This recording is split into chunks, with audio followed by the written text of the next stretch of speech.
బాహ్య ప్రపంచంలో మనకు ఇద్దరు విజేతలు కనిపిస్తుంటారు. బాగా చదువుకొని ఉన్నత శిఖరాలు అధిరోహించిన వారు ఒక కోవకు చెందిన వారైతే, పెద్దగా చదువుకోకపోయినా ఎంచుకున్న రంగంలో అత్యున్నత స్థాయికి చేరుకున్నవారు మరో కోవకు చెందినవారు. అలాగే మొదటి కోవకు చెందిన బాగా చదువుకున్నవారు చాలామంది ఉండగా, అతి కొద్ది మంది మాత్రమే విజేతలుగా నిలుస్తుండటాన్ని గమనిస్తుంటాం.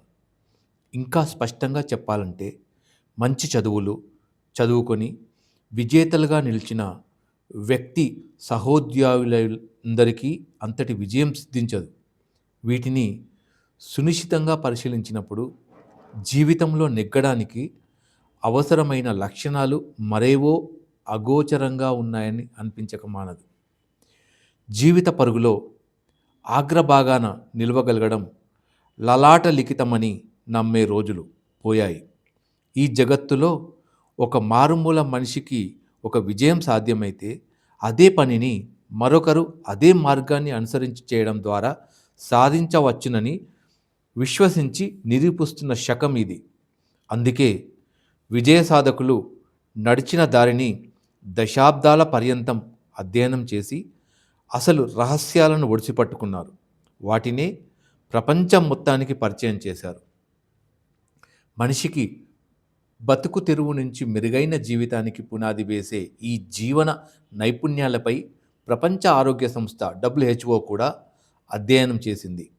అధ్యయనం చేసి 10 నైపుణ్యాలు అవసరమని తేల్చింది.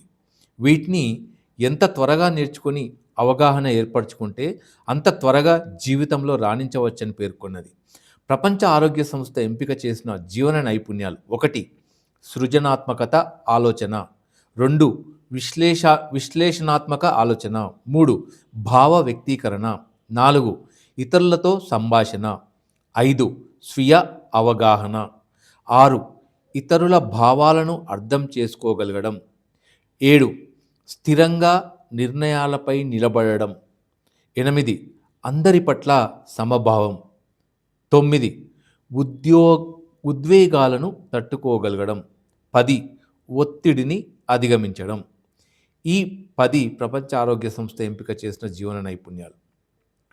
వేరువేరు దశల్లో విభిన్న నైపుణ్యాలు అన్నప్పుడు వేరువేరు దశల్లో అవసరమైన కౌశలాలు ప్రస్తావనకు వస్తాయి. విద్యార్థి దశలో అవసరమైన నైపుణ్యాలు వేరు, ఉద్యోగ